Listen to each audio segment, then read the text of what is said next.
Ok, então pronto, José, vamos começar. Obrigado a todos por estarem aqui. Já temos cerca de 30 pessoas online. O José Almeida faz parte da empresa Ideias e Desafios, que é especializada em formação na área comercial e, portanto, disponibilizou-se para fazer hoje uma apresentação aqui, a fazer um bocadinho a ponte entre como técnicas de venda podem ajudar as pessoas neste processo de procura de emprego. E, portanto, é um bocadinho deste tema que o José quer falar hoje convosco. Vocês lá em baixo têm uns painéis onde vão poder fazer perguntas e respostas e o José no final da apresentação vai tentar responder algumas dessas perguntas e tornar assim isto um bocadinho mais interativo. Portanto, José, quando estiver preparado, podemos começar. Ok. Boa tarde a todos.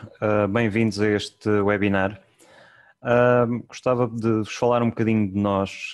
A Ideias e Desafios durante muitos anos, durante o período mais alto da crise, fez um workshop que nós chamámos Workshop comercial e de liderança para desempregados, onde chegávamos a juntar cerca de 150 a 200 pessoas a trabalhar durante 3 dias essa mesma vertente.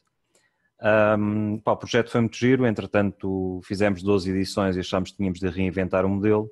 E quando nos fizeram o convite, que eu agradeço imenso, achei que tinha piada voltar a pegar em alguns desses temas e fazer um paralelo entre o que é estar à procura de emprego, como é óbvio eu também passei por isso e por algumas situações de desemprego, e o que é que isso tem a ver com a parte da área comercial propriamente dita e qual é que é o paralelo para nós entendermos um pouco as coisas. Portanto, as perguntas vão ficar para o final, se vocês não se importarem, dado que senão vamos estar sempre constantemente a cortar o processo, mas terei todo o gosto em ficar aqui mais algum tempo a conversar convosco depois da apresentação. Então, quando nós estamos a falar de processo comercial, se vocês repararem, nós temos aqui uma espécie de um ciclo comercial. Ou seja, há um contacto inicial esse que dá direito a uma reunião, a uma visita. Essa visita, se tudo correr bem, dá origem a uma proposta. Essa proposta dá origem a uma negociação e se tudo correr bem nós fechamos o negócio. Agora, o que é que isto tem a ver com o paralelo da procura de emprego? Entre cada uma destes quadrados que aqui está, por exemplo, quando nós fazemos 100 contactos iniciais, nós é óbvio que não vamos marcar 100 reuniões. Vamos, por exemplo, ter para aí uma taxa de concretização de cerca de 10%. Portanto, 100 contactos iniciais dariam para aí 10 reuniões. 10 reuniões, vamos imaginar que 50% destas pessoas nos pediam proposta, dariam 5 propostas. Destas 5 propostas, se calhar 2 entram em negociação. Destas 2 negociações, se calhar eu fecho uma. O que é que isto tem a ver com a procura de emprego? Tem a ver com a procura de emprego, porque as pessoas estão muito preocupadas aqui com a zona do fecho e do encontrar a proposta propriamente ideal. Quando se calhar o que se deveriam estar preocupados era a forma de fazer contactos iniciais para conseguir alimentar isto que nós chamamos um funil de vendas, por causa destes rácios de conversão chegarmos a uma proposta de emprego que nos interessa. Só que muitas das vezes as pessoas não entendem esta dinâmica. Porque é assim, colocando dos lados das empresas, nós achamos que não é simpático não responder a todos os candidatos que nos contactam. Agora, coloquem-se no lugar de um decisor que recebe 100 currículos num dia. Vocês acham que ele vai ter capacidade de responder a 100 currículos? É óbvio que não. Então, muitas das vezes o que acontece é que, por um lado, estes contactos iniciais são sempre feitos da mesma forma. Ou por e-mail, ou por carta, ou telefonando para os recursos humanos. Há assim um conjunto enorme de estratégias para nos colocarmos aqui. O que, no meu entender, não é a forma ideal de o fazer hoje em dia.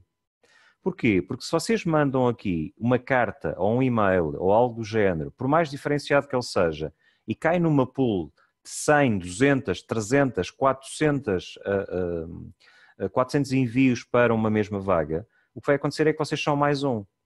E do lado de lá não há uma percepção de valor. Por outro lado, as pessoas hoje em dia, quando querem fazer recrutamento, têm tendência a validar em primeiro lugar, por exemplo, as redes sociais dos candidatos. Eu sei que já existem países na Europa, nomeadamente a Alemanha, em que é proibido utilizar a informação das redes sociais para fazer avaliação a nível das candidaturas, mas em Portugal isso ainda acontece muito. E principalmente naquilo que nós chamamos a rede principal, que é a rede do LinkedIn. Ou seja, quando eu estou presente no LinkedIn, o que é que o empregador vai ver? E o Pedro Caramês, penso que tem uma intervenção nessa área que eu aconselho a todos a verem, porque de facto ele é um dos grandes especialistas na área. eu através do LinkedIn consigo ver a vossa dinâmica, a vossa atividade, estão envolvidos em projetos ou não, que não tenham nada a ver, o que é que já fizeram. Portanto, eu tenho ali quase como uma espécie de uma montra dos candidatos propriamente ditos que ali estão.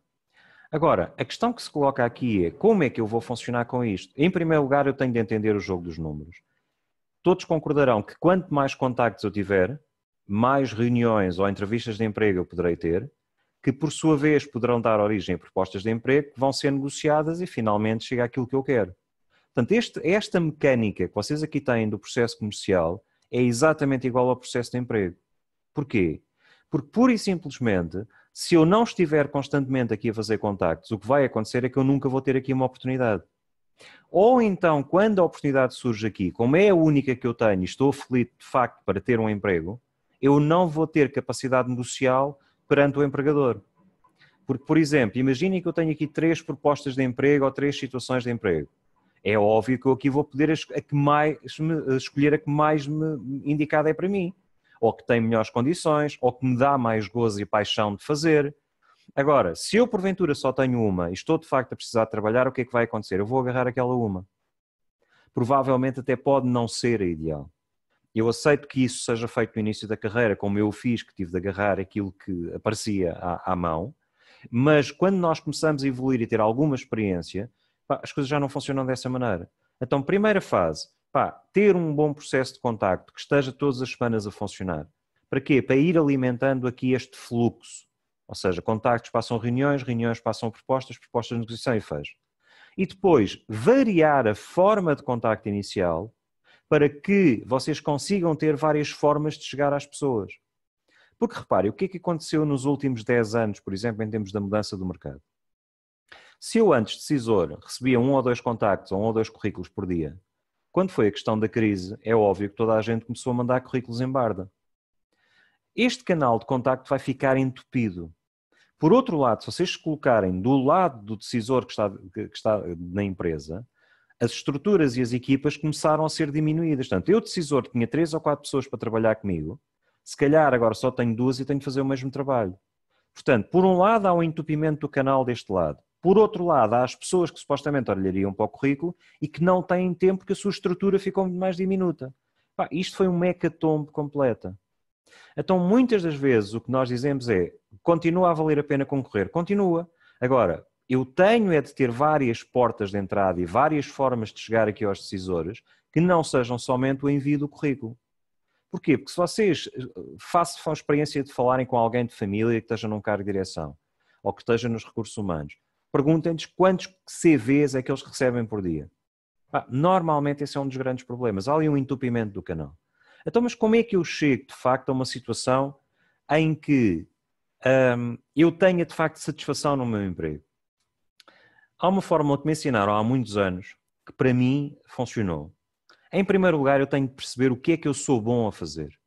Ou seja, em que é que eu dou cartas? Mesmo em fases em que eu ainda não tenho experiência de emprego, acabei de sair de um curso, mas no curso o que é que eu me destaquei? Nos trabalhos de grupo que existiram, onde é que eu dei cartas? Foi a falar em público, foi a interagir com as pessoas, foi na parte das matemáticas, foi a escrever. Em que é que eu propriamente dito sou bom? Em que é que eu me destaco dos outros? E essa é a primeira coisa que eu tenho de identificar. Porque se vocês não sabem exatamente isto, porquê que os entrevistadores vão perceber isso de vocês? Portanto, eu tenho de me saber vender propriamente dito. Mas, de facto, esta é uma das primeiras coisas que nós notamos. Se eu perguntar a alguém que acaba de sair de um curso em que é que tu és bom, muitas vezes as pessoas não nos sabem responder.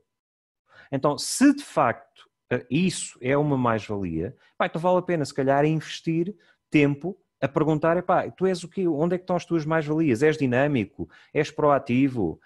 Não nos venham a dizer, eu sou uma pessoa modesta. Ok? Que é o que a malta normalmente diz nas entrevistas. Portanto, eu não vou sequer gabar-me. Se vocês não se venderem a vocês próprios, quem é que vos vai vender perante o empregador? Então eu tenho que ter essa noção. Se vocês quiserem, há um exercício que nós damos por vezes aos executivos quando estou a fazer coaching, que é um exercício muito simples, que é um exercício chamado identidade pública. E nós normalmente com os grupos de desempregados fazíamos isto também. O que nós lhes pedimos é que eles mandem um conjunto de e-mails a pessoas que conhecem. Das duas, uma, ou pessoas com quem já trabalharam, se já tiveram tido alguma função, ou então pessoas de família ou amigos que os conhecem bastante bem. E nesse e-mail vão dizer algo como: olha, o Palermo do José de Almeida, que esteve ali no workshop, pediu-nos para mandar uns e-mails. Portanto, gostaria que me ajudasse aqui com uma questão. Será que tu me podias indicar por mail 3 coisas que eu faço bem e 3 coisas que eu deveria melhorar e porquê? E atenção que o porquê é muito importante. Porque se eu enviar este e-mail para 20 ou 30 pessoas que eu conheço, o que é que vai acontecer? Se calhar vão-me responder 10, provavelmente. Mas dessas 10, muitas vezes, olha, eu acho que tu és dinâmico, eu já te vi interagir nessas situações e gostei. Gostei da forma como tu apresentaste o teu trabalho de curso. E aí vocês têm alguns indicadores, precisamente para como é que eu, pura e simplesmente, posso focar as minhas mais-valias, o que é que eu sou bom a fazer. Passo 2. Se eu já sei o que é que sou bom a fazer, eu tenho de descobrir onde é que está a minha paixão. E porquê é que esta história da paixão é importante? Porque vocês poderiam dizer, então, mas eu ainda não trabalho, como é que eu sei onde é que está a minha paixão? Eu faço-vos a seguinte pergunta. Se vocês tivessem de ter um trabalho em que não fossem remunerados, mas que até pagassem para o fazer, onde os vossos olhos brilhassem, o que é que seria?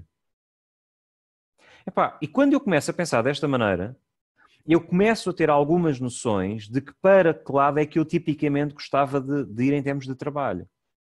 Ou se eu já tive experiência anterior, em quais das experiências é que eu fui mais feliz e em que eu vibrei? Por exemplo, façam o teste do despertador. Não sabem o que é o teste do despertador? É muito simples. Se vocês de manhã mandarem mais do que 2 ou 3 cacetadas no despertador, alguma coisa está mal. É sinal que já não estão com vontade para se levantar para ir trabalhar. Então quer dizer que a paixão já não está aí. Eu sei que há malta que tem ódio crónico aos despertadores. Eu sou um deles. Mas muitas das vezes, quando nos custa sair da cama, versus, saltarmos porque agora temos ali um projeto fantástico ou temos ali algo interessantíssimo. Ok, então vamos ver onde é que está de facto a vossa paixão. É porque se eu conseguir juntar as duas e arranjar um emprego naquilo que eu sou bom e que tenho paixão e que arranja alguém que me pague para fazer isso, eu tenho normalmente aquilo que nós chamamos a fórmula do sucesso. Ok?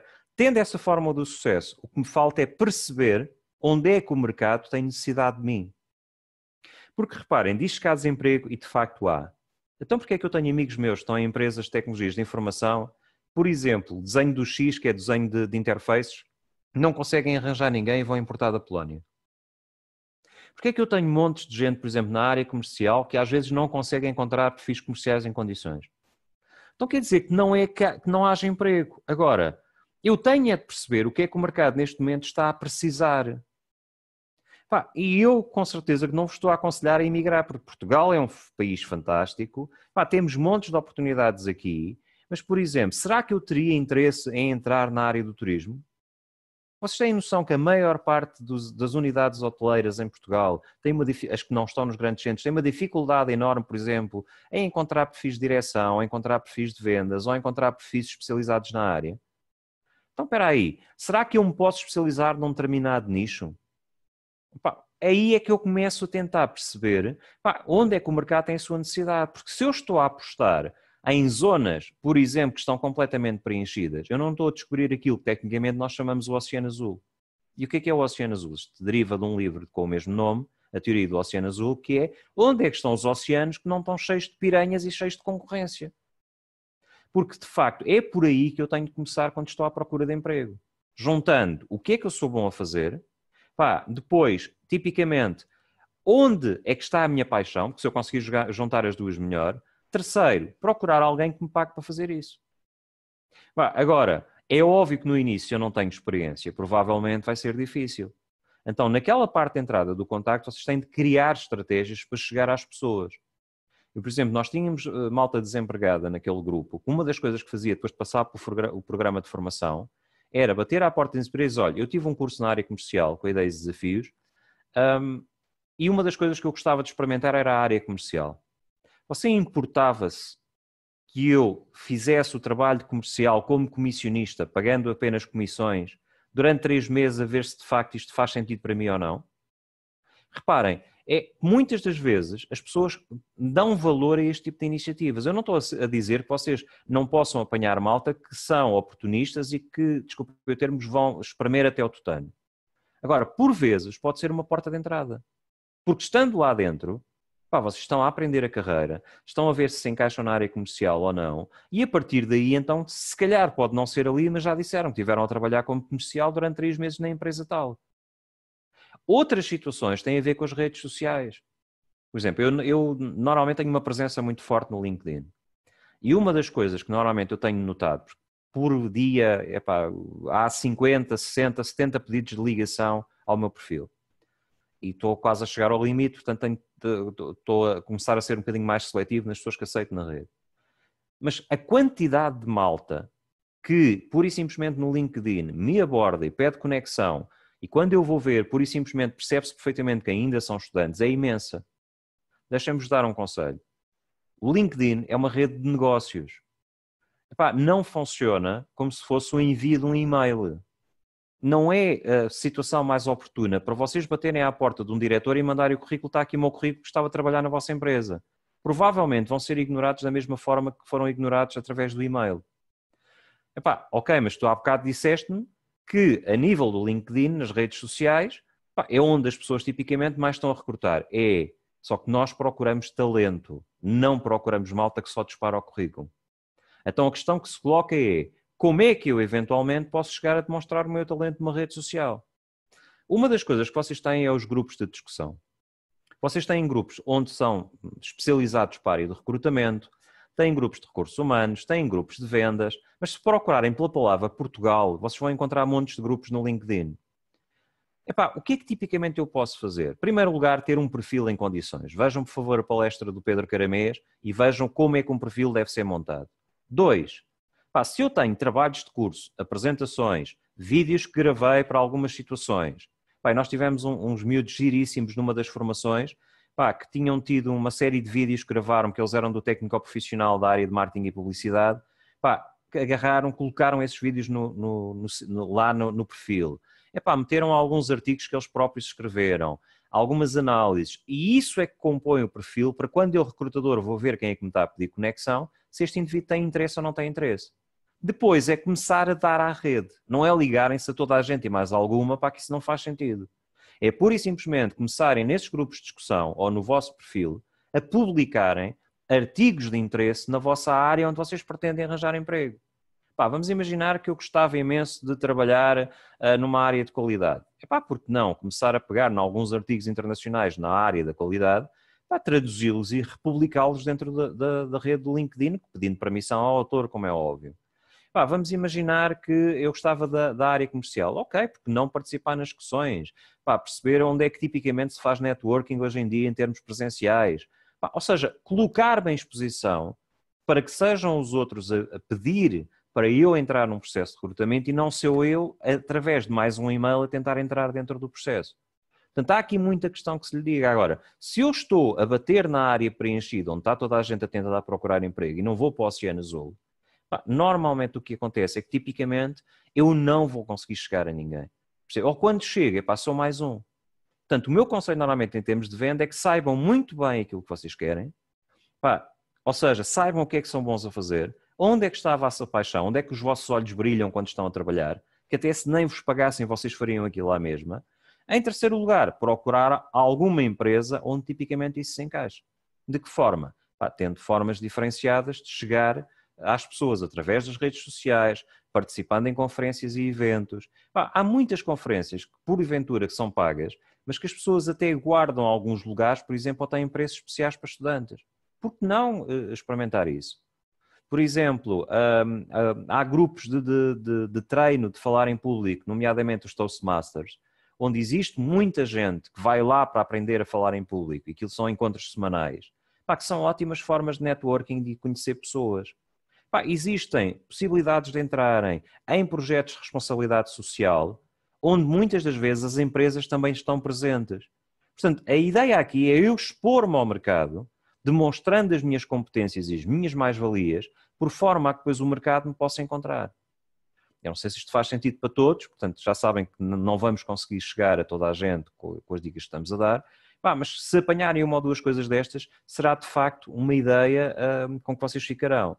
Depois, relativamente aqui ao processo comercial do desempregado, ou do futuro empregado, ou do pré-empregado, como a gente brinca às vezes, tenham muita noção deste jogo dos números. uma das máquinas que não pode falhar todas as semanas, pá, é como se fosse o vosso trabalho. É pura e simplesmente estar a mandar currículos, fazer contactos, participar em eventos, fazer networking. Pá, porquê? Porque quanto mais eu tiver aqui no contacto inicial, mais isto vai alimentar o ciclo até ao final. Ok? Portanto, são pequenos conselhos, mas que vos permitem ter uma noção um bocadinho diferente da procura de emprego. Agora, epá, há uma coisa que vocês têm de ter noção. Da mesma maneira que um vendedor faz 100 contactos e não tem 100 reuniões, epá, eu também vou mandar 100 currículos ou vou fazer 100 contactos nas redes sociais e também não vou ter 100 reuniões. Isto é o jogo dos números, ninguém pode fugir a isso. Epá, eu tenho duas hipóteses, como eu costumo dizer. Eu posso chorar ou posso vender lenços de papel. Portanto, o que é que me interessa estar a preocupado com os 100 gajos que não me responderam, quando se calhar tenho 5 ou 10? E se calhar vale mais 5 ou 10 bem dirigidos, epá, do que estar a participar em tudo quanto é processos de emprego e pura e simplesmente chegar ao final de um mês ou dois e perceber que aquilo não é para mim. Ok? Portanto, são algumas ideias para nós, que nós tínhamos aqui assim para falar um bocadinho convosco. Eu decidi fazer a palestra curta precisamente para poder responder a algumas questões e poder também termos aqui alguma troca de experiências, por isso é que eu pedi para fazermos isto de forma live e não de forma gravada. Portanto, a partir de agora eu estou aberto a perguntas, questões, insultos. Okay? Os insultos a gente guarda para amanhã. Muito obrigado, José. Nós já temos aqui uma pergunta da Ariana, que diz o que não me deve fazer de forma alguma numa entrevista de trabalho. Bem, Ariana, uma das coisas que você não deve fazer numa entrevista de trabalho é normalmente senso comum. Não devo chegar desarranjado, não devo chegar sem ser a horas, pá, devo ir bem preparado, perceber qual é a empresa, se eu conseguir, à qual me estou a candidatar, estudar o que é que essa empresa faz e ter na ponta da língua, pá, exatamente porque é que eu sou uma mais-valia para aquela empresa. Ok? Ou seja, a pergunta é muito vasta, mas há aqui questões que muitas vezes nos chocam. Primeira coisa, por exemplo, quanto é que eu vou ganhar? Pá, se me fizessem uma pergunta dessas numa entrevista de emprego, a primeira coisa que eu respondia é: o que é que você pode contribuir para a empresa? Okay? No outro dia tivemos uma pessoa num processo de um cliente em termos de recrutamento que se virou para nós e perguntou: olha, eu vou ter um iPhone. Portanto, estão a ver que não é propriamente uma questão que se pergunta, mas de facto foi a primeira pergunta que o indivíduo fez. Minha colega apenas lhe perguntou: olha, e o que é que está disposto a fazer para ter um iPhone? Está aqui sim o Duarte Pereira a perguntar se o meu objetivo centrar-se no mercado internacional, as dicas são as mesmas. Eu, mercado internacional, tenho alguma dificuldade em responder, ok? Porquê? Porque cada caso é um caso. Recrutamento em Madrid não tem nada a ver com recrutamento na Nova Zelândia, ok? Havia antigamente uma rede que era o Monster.com, que eu não sei se ainda está ativo, há muitos anos atrás, quando eu era mais novo. É que normalmente trabalhava muito a nível de mercado internacional. Se querem procurar mercado internacional, aconselho-vos a perceber como é que colocam o vosso perfil em inglês, ok? E cuidado com uma coisa, a forma como nós fazemos as nossas traduções dos currículos em inglês, pá, por vezes têm determinadas calinadas que não são aceitos por um recrutador lá fora, ok? Eu tive essa experiência quando tinha pai 22, 23 anos e também procurei, no caso era para a Nova Zelândia. E eu cheguei ao ponto de pagar a um indivíduo nos Estados Unidos, especializado na área, para me fazer a tradução e afinar o currículo, porque às vezes há expressões e formas de escrever que nós utilizamos em inglês que não são propriamente as mais indicadas. Agora, a questão em termos de mercado internacional passa um bocadinho por aí, mas podem utilizar, por exemplo, selecionar no LinkedIn por país, por cargo que vos interessa, e depois fazer exatamente as mesmas estratégias que eu estava a dizer. Muito obrigado, José. Eu acho que está a ser muito interessante e mais uma vez obrigado. Temos aqui mais algumas perguntas. A Susana Pedro pergunta: hoje em dia, grande parte da oferta prende-se a nível de call center, contact center. É incontornável passar por uma experiência do género? Não. E José, sem algumas questões, se quiseres trocar umas bolas, eu estou obviamente disponível. Eu tenho uma filha cá em casa com 23 anos, ok? Que por decisão dela decidiu não ir depois do técnico profissional, decidiu não ir para a universidade. A primeira experiência dela a trabalhar foi na Passa Publicidade, no MEU, no departamento dos repescados. O que é os repescados? São os gajos que querem desistir, que vão para uma determinada linha e ela tentava os convencer. Será que eu defendo que essa é a forma ideal de entrar no mercado de emprego? Não, mas também não lhe fez mal nenhum, se é que me entendem. Permite-lhes ter estaleca, permite entrar dentro da dinâmica de emprego.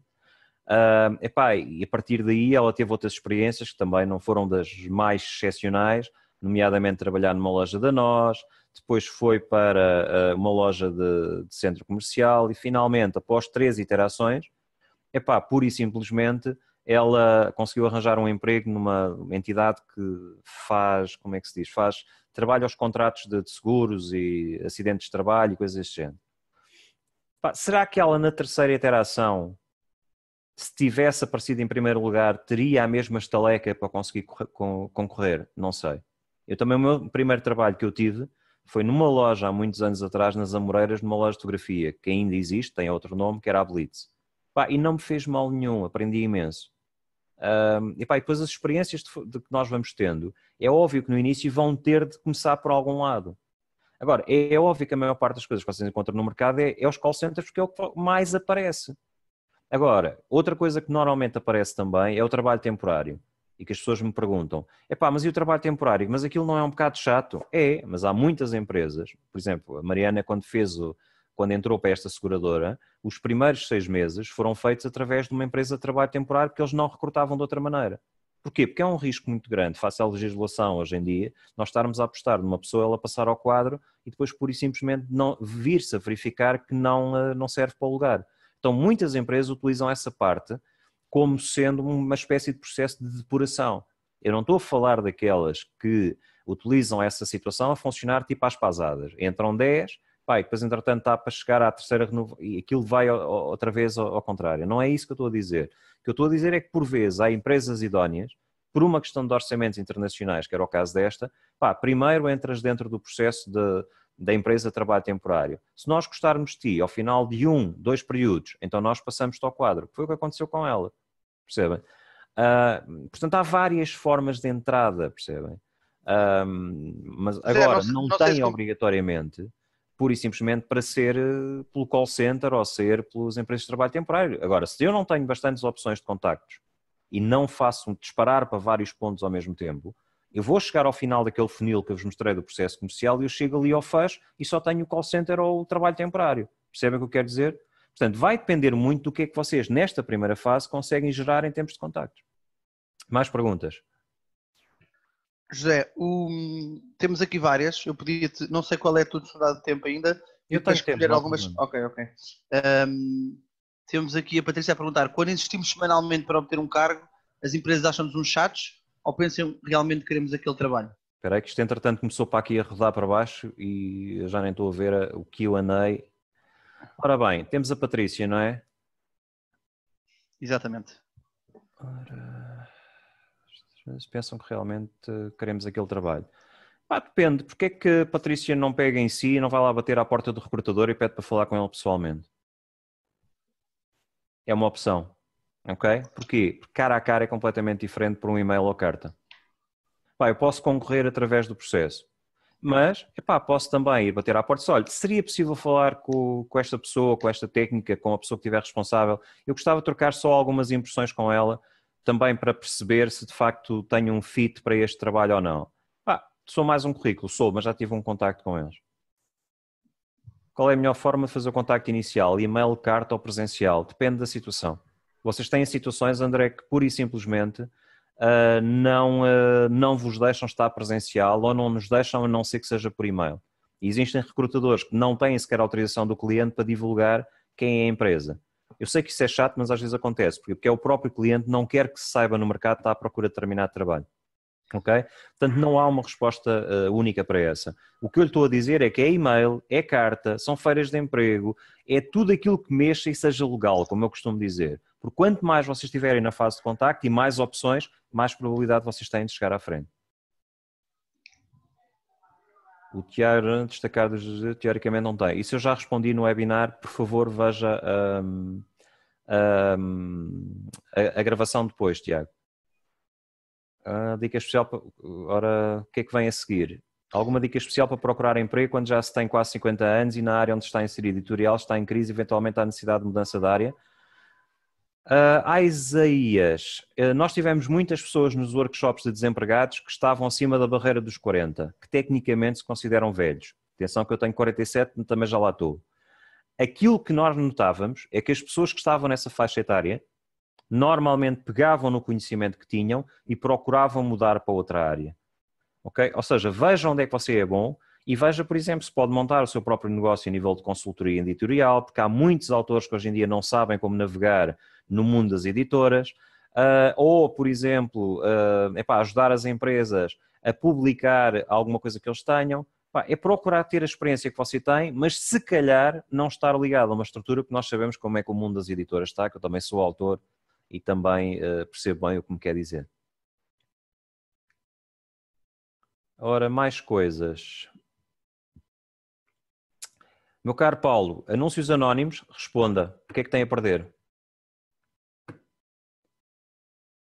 Ora bem, com 31 anos sou considerada velha para o mercado de trabalho. Depende das questões que estivemos à procura, não é? Porque normalmente o que acontece é que se um trabalho disser ok, eu procuro pessoas com menos de 31 anos e eu for concorrer, provavelmente eu estou excluída logo à partida, a não ser que tenha um fator diferenciador muito grande. Agora, com 31 anos, como é óbvio, não é velha para o mercado de trabalho, não é? Então, que diria eu com 47 ou com 37 quando fui despedido de um cargo de direção-geral? Percebe? Portanto, aí é uma questão de procurar perceber e fazer contactos em outras áreas das quais não tem estado a fazer. Quando já se tem a idade que muitas empresas, já não se tem a idade que muitas empresas, a resposta é a mesma. Ora bem, Diogo Tribuna, podia partilhar alguma dica de abordagem aos recrutadores aqui na feira online? Epá, eu estou em casa, ok? Portanto, não faço a mínima ideia de onde é que é a feira online. Mas, epá, se os recrutadores aí estão, por alguma razão é. Portanto, falem com eles, conversem com eles, pá, fiquem com o cartão e façam o seguimento a seguir. Porque numa feira de emprego o que vos interessa é fazer o maior número de contactos possíveis, ok? Porque vão estar 300 e tal pessoas a passar pelos stands, ou mais, por dia. Então, epá, fiquem com o cartão, conversem ligeiramente com eles, mas também saltem para o próximo para tentar fazer o maior número de contactos possíveis.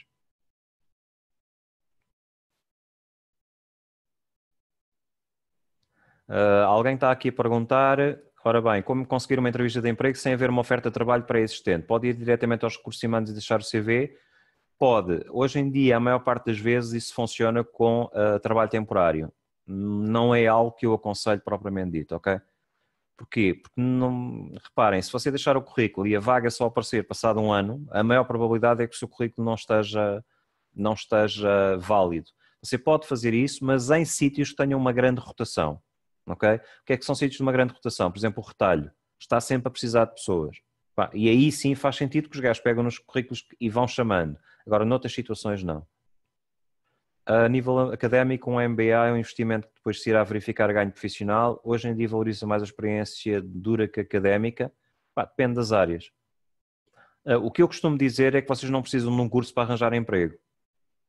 Ok? Agora, que dá jeito, dá. Também me podem dizer, mas eu tirei um curso de engenheiro e estão-me a pagar o ordenado mínimo nacional. A realidade é essa, ok? É porque não é por ter um curso que vocês vão conseguir um emprego espetacular. Vocês vão conseguir um emprego espetacular se tiverem capacidade de demonstrar porque que o MBA vai fazer a diferença para a empresa, ok? Se não conseguirem fazer isso, é complicado. Relativamente aos estágios profissionais, deve ser utilizado logo como primeiro emprego ou devemos guardá-lo para depois? Eu aconselho como primeiro emprego. Por exemplo, nós temos uma pessoa a trabalhar connosco, que é a Liliana, que entrou como estágio profissional e ficou efetiva. E neste momento é a pessoa que está a tratar toda a parte de marketing. Portanto, não vejo porque não, ok? Agora, tenham a noção que um estágio de emprego é um estágio de emprego. Porque às vezes as pessoas pensam que o estágio de emprego vão para lá fazer exatamente o que vocês estão à espera ou que fizeram no curso. Nem sempre. A Liliana, quando começou, uma das formas como nós a testámos foi fazer outro tipo de tarefas e ver como é que ela lidava com a frustração, com os desafios que lhe dávamos, etc. Portanto, estejam bem preparados num estágio para tirar fotocópias se for necessário. Eu sei que já não é muito comum, mas no meu tempo utilizava-se. Idade, já falámos. André Boledo, admin, cursos de gestão hoteleira e alojamento, desenvolver a minha carreira na área de eventos. Como posso destacar-me para concorrer e realizar uma entrevista sendo não tenho experiência direta nessa área? Peça para fazer um estágio nas empresas de eventos, porque normalmente estão sempre à procura de pessoas para ajudar nos outdoors e nos eventos e tudo o resto. Pá, porque não falar com eles e dizer, olha, eu tirei este curso, gostava de se experimentar, é possível eu fazer um estágio na vossa empresa, pá, e para tentar perceber se de facto a área dos eventos é uma área que me diga algo e que funcione, pá, e vejam se eles de facto aceitam. Devemos incluir no nosso CV, a Mariana está a perguntar, devemos incluir no nosso CV experiências profissionais em lojas de soar e cafés ou restaurantes quando a nossa área de formação a nível superior não se relaciona com nada, desculpem, é que isto de vez em quando vai rodando para baixo, em nada com isso e pretendemos um emprego na área da nossa. A questão é, eu quando olho para um currículo, eu não faço recrutamento direto, antes escusam de me mandar o CV, mas quando eu olho para um currículo, para um cliente meu que, por exemplo, está a recrutar um vendedor e eu lhe dou uma ajuda a olhar para o currículo dele, e se for uma pessoa júnior, é óbvio que eu vou ver a experiência toda que a pessoa tem. Porquê? Porque se eu tivesse a experiência, é preferível a pessoa ver que eu estive ativo, que fui fazer cursos, que envolvi-me em causas, que trabalhei onde consegui arranjar. O que é isto prova? Prova que a pessoa tem dinamismo e que vai à luta. Então porquê que eu não hei de ter essa experiência no currículo? Se eu não tenho experiência na área, o que é que eu lá vou pôr? Então que ponha as coisas que eu fiz, percebem? Portanto, acho que sim, acho que seria uma mais-valia.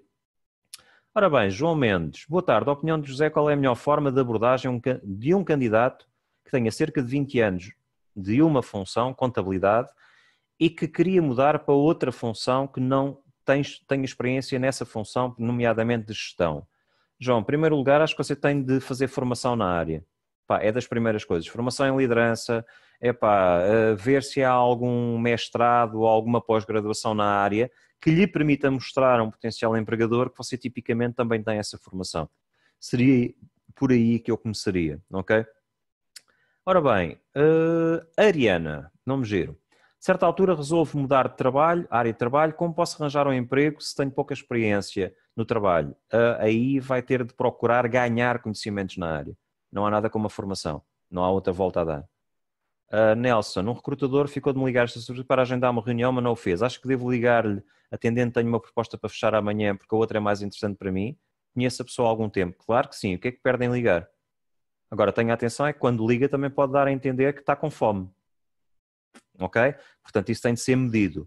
Mas, nada o impede de abrir o jogo e dizer, olha, neste momento estou a avaliar 3 opções ou 2 opções. De facto, confesso que a sua é uma das opções que mais me agrada, mas estou aqui um bocadinho entre a espada e a parede, porque também tenho de dar uma resposta. Um recrutador entende perfeitamente esse jogo, ok? Desde que não seja demasiado push e sim. Ora, Beatriz, boa tarde. A minha questão está relacionada com a idade e dificuldade de encontrar emprego depois de uma determinada idade. Antes de experiência nacional e internacional, e vejo a minha candidatura a ser recusada. Em alguns casos, não sei se fui pretendida por candidatos novos, o que posso fazer? Beatriz, depende dos cargos que você se está a candidatar. Acima de uma determinada idade, muitas vezes o conselho que eu dou é procurar criar o seu próprio projeto e criar a sua própria forma de estar em que consiga vender os serviços e a sua experiência internacional. Ou então, pegar nessa experiência que tem e procurar uma empresa que faça interim management, que é colocar um candidato numa empresa para um cargo de direção em que tipicamente possa funcionar. Ok? Isto já falámos, o admin também já está. Ok, Carla, fala-se muito dos currículos inovadores, por outro lado parece que o CV europeu continua a fazer sentido. Fico confusa. Carla, fica você e qualquer pessoa que esteja à procura de emprego, porque, desculpa o termo, o CV europeu é para um recrutador quando o gajo não quer ter trabalho, está ali tudo esquematizadinho. Agora, nada a impede de fazer um currículo europeu, mas à cabeça ter, por exemplo, o seu nome e uma breve apresentação de quais foram os maiores achievements ou coisas que atingiram no decorrer da sua carreira profissional.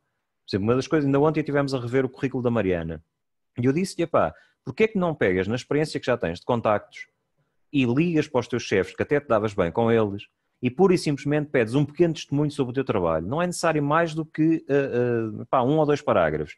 Então, coloca a experiência profissional, coloca o testemunho das pessoas com quem trabalhou da chefia direta. Mas à cabeça do currículo, ela tem uma pequena apresentação dela, como quem diz, olha, sou uma pessoa dinâmica, que trabalho, não é? Fui responsável por atingir o crescimento da minha área, não sei o quê, organizei, numa forma em que permita logo à cabeça, em 3 ou 4 parágrafos, captar a atenção do recrutador. A seguir, eu sei que eles às vezes exigem, pode vir o raio do currículo europeu, ok?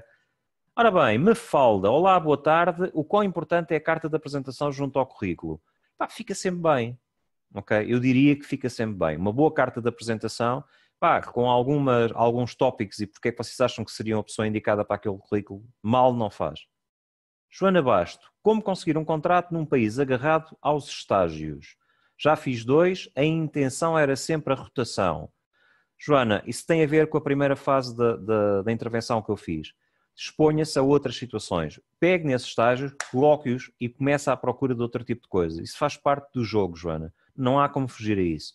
Ok? Eu conheço imensas pessoas novas, epá, que estão nesse processo, mas em vez de olharem para o estágio como apenas um processo de rotações, era, olha, mais um, epá, olhem para isso para ganharem o máximo de experiência possível e aprenderem o máximo de experiência possível.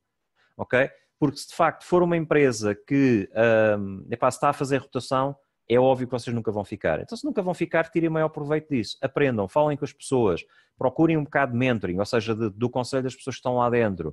Criem boas relações, pá, porque esses estágios podem vos dar alguns testemunhos fantásticos para vocês concorrerem a outras coisas que pura e simplesmente podem interessar mais. Agora, aqui o nosso amigo Duarte Pereira diz, no caso de optar por criar o meu próprio negócio, neste caso design, que métodos devo utilizar para conseguir arranjar clientes?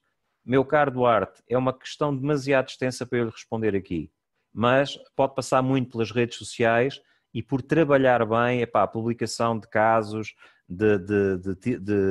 epá, ideias de trabalhos que você tenha, ter um bom blog sobre a área, epá, e esse blog alimentar as redes sociais e o LinkedIn, nomeadamente com coisas diferenciadoras que você tipicamente fez. Mas a resposta seria muito vasta, ok, amigo? Ora bem, André Beleza, tenho 9 anos de experiência em direção de obra à volta do mundo. Eu passei por 3 construtoras, H-Hagen já não existe, H-Hagen ainda existe, foi agora junta com outra. Severo de Carvalho, essa é que já não existe, e Teixeira Duarte. E também passei por obra. Ora bem, estou à procura ativa de trabalho desde março de 2017, tenho enviado CV semanalmente, somente a empresa de minha área de engenharia civil, e resultou em 4 entrevistas de trabalho internacional, mas em nenhuma proposta em concreta. Não sei o que é os modelos do Pedro Silva Santos. Caro André, das duas uma, ou procura disparar para outros meios, porque a engenharia civil é um mundo bastante vasto, epá, e você pura e simplesmente pode estar só a apostar em direção de obra, epá, e se calhar pode ir para a orçamentação, para controle do projeto, para a parte comercial propriamente dita. Epá, experimenta alargar o âmbito de entrada para conseguir ter mais, porque senão é complicado. Ora bem, aqui o Anonymous, que é sempre um nome fofo, não encontrando emprego na nossa área preferencial, vale a pena procurar em outras áreas, correndo o risco de mais tarde, nomeadamente depois dos 30, não ser impossível mudar de área e ficar sem emprego, sem licenciado em comunicação empresarial. Meu caro Anonymous, dá-te não tem o nome. Epá, eu pessoalmente acho que toda a experiência tem de ser o mais diversificada possível. Vocês têm de entender que o mundo em termos de trabalho já não é o mundo como quando eu comecei a trabalhar. Ou seja, hoje em dia, epá, as pessoas saltam de emprego em emprego com uma facilidade enorme, mesmo as camadas mais jovens preferem os projetos à permanência de um determinado tipo de trabalho. Portanto, é normal que o mercado do futuro vá ter, por um lado, poderá não ter a parte fixa em termos de ordenado. Por exemplo, carreiras comerciais nos Estados Unidos, muitas delas hoje em dia já só são indexadas a resultados. Por outro lado, há muito maior flexibilidade de eu saltar de situação em situação. Portanto, quanto mais experiência e abrangente for a nossa experiência de trabalho, normalmente maior capacidade ou flexibilidade eu terei de me inserir noutra área. Portanto, eu diria que, se não arranja na sua área, ganhe experiência noutras. Procure ser uma área onde você de facto tenha paixão. Mariana, não sou a pessoa indicada para lhe responder a isso, ok? Na primeira ou na terceira pessoa não tenho dados suficientes para lhe dizer, dado que eu não passo a vida a analisar currículos. Ora bem, a Ana Silva diz, tenho um projeto de negócio na área do turismo e quero pôr em prática, mas sinto que não tenho conhecimentos suficientes para criar uma empresa. Uma fábrica de startups pode ajudar neste campo? Claro que sim, e há várias em Portugal. O DNA Cascais, há várias aqui em Lisboa. Epá, há programas de apoio ao empreendedorismo jovem. O IAPMEI costuma ter algumas coisas, o Centro de Emprego também. É uma questão de procurar, mas é um ótimo caminho para começar a ganhar alguma experiência e ter, de facto, o conselho de pessoas que estão mais habituadas a criar plano de negócios e fazer outro tipo de coisas e que nos possam dar umas dicas e umas ideias. José, parece que limpámos aqui para o Q&A todo. É verdade. O José está a ouvir agora? Estou. Diga, Miguel. Ok.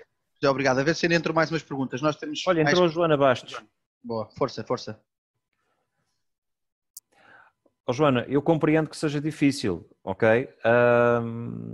Eu procuraria uma opção aos estágios, é, por exemplo, os call centers e os trabalhos temporários, ok? Portanto, isso é uma questão de eu ver onde é que eu tipicamente tenho de jogar. É óbvio que se eu tenho de pagar contas, eu tenho de começar por algum lado. Agora, posso dizer uma coisa, se você passar num centro comercial, o que não faltam são tabletas, a dizer precisamos de pessoas. Ou se eu, por exemplo, pegar numa área, por exemplo, de call center, pá, por vezes até existem posições bem pagas. Se for a opção de, ok, tenho que pôr comida em cima da mesa, eu vou agarrar aquilo que me apareça. É o conselho que eu normalmente dou. E procurar ganhar experiência e, a partir daí, partir para outras coisas que me interessem mais. Ora, temos aqui a Clarice Robalinho. Por ser difícil escolher a minha paixão, decidi não fazer mestrado. Mas estou com dificuldade em encontrar trabalho. Porque sinto que a área de gestão é demasiado vasta. Devo começar a fazer formação nas áreas demais? Eu se calhar aconselhava a fazer uns estágios em áreas que tenham interesse, para depois então perceber onde é que tipicamente tem de aprofundar a formação. Porque fazer formação e disparar para tudo quanto é sítio só por disparar, Clarice, não aconselho. Pá, vá ter com as empresas, procuras nas feiras de emprego, aqueles programas de introdução. A Jerónimo Martins tem, o Continente também, não estamos a falar para caixas, estamos a falar para os quadros de gestão. A Nova Base costuma fazer isso.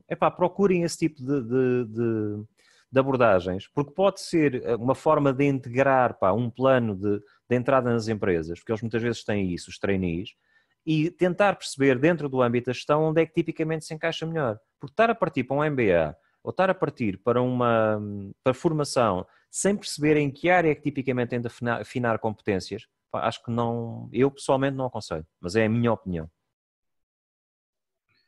José, enquanto não temos mais questões, posso eu fazer aqui uma pergunta? Sim, claro. Entretanto surgiu outra, portanto eu vou dar preferência aqui aos candidatos e guardo esta para, o Marco está a para quando perguntar, é tivermos verdade sempre que há pessoas que nunca são contactadas por terem qualificações a mais? A resposta simples é essa. E porquê? Porque se o meu cliente me pede, vamos imaginar, eu não, como vos disse, não faço recrutamento, mas imaginem que alguém pede a uma entidade de recrutadores que quer pessoas até 30 anos e com o 12º ano, porque as pessoas que eles estão à procura para integrar determinada posição. Eu sei que é uma resposta chata de dar, mas o que acontece é que do lado de lá eles não têm opção, eles têm de procurar mesmo aquele perfil que é o que o cliente tem. Então por vezes se eu tenho qualificações a mais, é assim, nada vos impede de, se de facto precisam mesmo daquele emprego e não têm outra opção, eu se calhar retirava o MBA ou retirava o curso superior, mas isso sou eu, ok, Marco? Mas já são situações que por vezes as pessoas fazem porque senão não são chamadas, porque se eles olha, curso superior, MBA, experiência internacional e a posição se calhar é apenas para picar faturas, como deve imaginar, do lado de lá, por muito que a mim me desse jeito aquele emprego para ganhar o dinheiro, do lado de lá a pessoa não está a conseguir encaixá-lo, percebe? Então aí vai ter de ver um bocado com isso. Ana Silva, gostaria de investir na área do marketing digital porque considero uma pós-graduação fará mais sentido que uma licenciatura em marketing? Não lhe sei responder, Ana. Aí você vai ter de ver o que é que existe no mercado e falar com alguém que seja especialista em marketing digital neste momento, que eu não sou. Ora, RD Almeida, ligaram com uma proposta de trabalho bastante interessante e despedi-me do meu trabalho. Já passou mais de um mês e não consigo criar a mínima relação com a empresa, com o produto e com as pessoas. Mas neste momento é que não estou motivada. Só 2 meses, por exemplo, seria muito mau. Sim, claramente. Ou seja, a primeira coisa que lhe vamos perguntar, se estivéssemos a fazer, era, ok, mas o que é que aconteceu nesta empresa? Porquê que só lá esteve 2 meses? E ou tem uma boa resposta, ou se são só 2 meses e está muito próximo, se calhar não vale a pena sequer estar a meter isso no currículo. Não estou a falar de não meter, por exemplo, quando são saltos de 2 ou 3 anos, que isso também se apanha facilmente, vai-se perguntar o que é que a pessoa fez naquele período. Agora, se estamos a falar de 2 meses, eu acho que isso nem vale a pena lá estar. Não traz valor acrescentado ao currículo. Miguel, ias pôr uma pergunta? Sim, José, tu falaste durante a apresentação, mais na parte inicial, algumas pessoas só se juntaram agora, da parte, obviamente, começar o funil de vendas e neste caso recrutamento com os contactos iniciais, não é?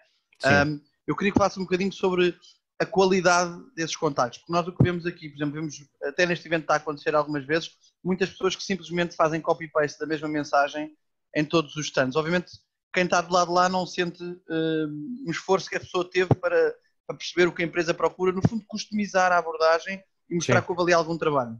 Eu prefiro 10 contactos bem preparados do que disparar 100 e-mails com o mesmo currículo, com a mesma carta, exatamente igual. Ok? Portanto, aquela parte inicial do contacto, ela tem de passar por um processo de preparação. Eu não posso disparar em barda 1000 contactos ou 1000 currículos. Isso não faz o mínimo sentido. Porque a probabilidade de eu conseguir ter sucesso com isso é muito baixa. Portanto, quando nós falamos de fazer o maior número de contactos iniciais, estamos a falar de contactos de qualidade. Porque muitas das vezes algumas empresas, vamos imaginar, houve um Q&A anterior que a pessoa perguntava: será que é muito antiquado mandar o currículo para os recursos humanos? Eu pessoalmente acho que isso não vai ter valor acrescentado. Agora, eu posso ir à empresa, pedir para falar com a pessoa dos recursos humanos e explicar: olha, eu estou aqui à procura de um conjunto de empresas nas quais gostaria de concorrer. E decidi falar com 3 ou 4 pessoas da área dos recursos humanos dentro dessas empresas para perceber o que é que vocês procuram e perceber se de facto eu tenho fit para alguma posição cá dentro. Pode haver, pode não haver, mas eu já fico com um contacto, tive uma iniciativa diferente, fui às falas com a pessoa e tive olhos nos olhos. Isso para mim é um contacto muito mais eficaz do que disparar um currículo meramente para recursosumanos@xpto.pt e nunca saber o que é tipicamente onde é que aquilo vai parar, percebe? Portanto, contactos qualificados têm de ser desta forma. Se eu, pura e simplesmente, hoje em dia tenho tablets, portáteis, telemóveis, etc. E estou numa feira e vejo cá um stand da Nova Base, passa publicidade de outra empresa qualquer, porquê é que eu não vou ver um pouco sobre a Nova Base e quando for falar com ele, a minha mensagem, a minha conversa já vai um bocadinho mais customizada? Quanto tempo é que eu demorei? 2 segundos? E reparem, mas esses 2 segundos podem fazer a diferença, ou podem não fazer, mas têm maior probabilidade. Porquê? Porque nestes processos todos, nós estamos sempre a falar daquilo que eu chamo tecnicamente o princípio do danoninho. Eu sei que há malta mais nova que já não se lembra do raio do anúncio, mas os mais velhos com certeza se vão lembrar, que basicamente o anúncio dizia: faltou-te um bocadinho assim. E o que nós estamos a falar é de percentagens em cima de percentagens, ou seja, estamos a procurar melhorar todas as fases do processo para que consigamos chegar ao máximo de propostas qualificadas em termos de emprego, percebem? Portanto, não vale a pena estar a disparar para tudo quanto é sítio. Escolham, por exemplo, 20 targets, 20 alvos semanais, e preparem esses alvos semanais em termos de abordagem. E respondam de facto a essa pergunta: porque é que eu poderia fazer a diferença na sua empresa? Agora, como é óbvio, pode resultar, pode não resultar, mas entre um currículo e uma carta que diz: olá, sou José de Almeida, está aqui o meu currículo para ser incluído em oportunidades futuras, ou um gajo de facto me chama a atenção porque deu só o trabalho de ver o que é a empresa, eu posso não ter oportunidade para ele, mas se calhar este vai embora e este até sou capaz de guardar. Muito obrigado, José. E nós, de facto, as empresas que aqui estão deram só, enfim, têm stands onde tem muita informação, muitas vezes até vídeos, onde mostram a cultura. Portanto, é possível as pessoas aprenderem um bocadinho sobre a empresa e sobre as ofertas, e quando vão fazer a abordagem já terem uma coisa que se nota que foi pensado. Claro. E pronto. Acho que temos aqui mais uma pergunta, não, 2 perguntas. Portanto, uma pergunta é mais uma afirmação. Agora, Ana Silva: como criar uma rede de contactos numa área que tenha interesse profissional e com a qual não tenho nenhuma ligação e que pretende... Isso é muito vago, Ana. Pode começar por LinkedIn, por exemplo, procurando grupos de discussão dentro dessa área onde você está a procurar intervir. Porque é um bom começo por aí. Ora, o Arthur está a perguntar: olá José, parece-me boa ideia, por exemplo, um blog ou artigos sobre o assunto que gostamos e que notamos que há alguma certa iliteracia no assunto e publicar ou juntar no LinkedIn valorizaria uma situação dessas? Sim. Uma das nossas estratégias comerciais na Ideias e Desafios é publicar artigos que nós escrevemos na área de vendas, liderança, coaching, etc. Isso é uma das principais formas de nós chegarmos às empresas. É também uma prática que eu aconselho às pessoas. Porquê? Porque demonstra dinamismo, demonstra conhecimento e está-vos a diferenciar dos outros. Este é um indivíduo que, ok, não tem grande experiência ainda, não sei se é o caso ou não, Arthur, mas vamos imaginar que sim. Mas deu-se ao trabalho e está dentro da área e tem interesse pela área ao ponto de escrever algumas coisas. Eu acho que sim, acho que era uma excelente ideia. José, vou só dizer, esta vai ter que ser a última pergunta, porque vamos ter outro webinar a seguir de uma empresa e, portanto, vamos ter que terminar. Mas temos ainda aqui mais uma questão, o José já respondeu a imensas, portanto, acho que já foi bastante positivo. Ora bem, boa tarde. Acabei recentemente o ensino secundário através de um curso técnico profissional. Sendo um curso de gestão e programação, tenho encontrado trabalho nesta área. Todos pedem um mínimo de experiência ou licenciatura mestrado. Será que devo pensar em arranjar trabalho em outra área ou o que é que aconselha?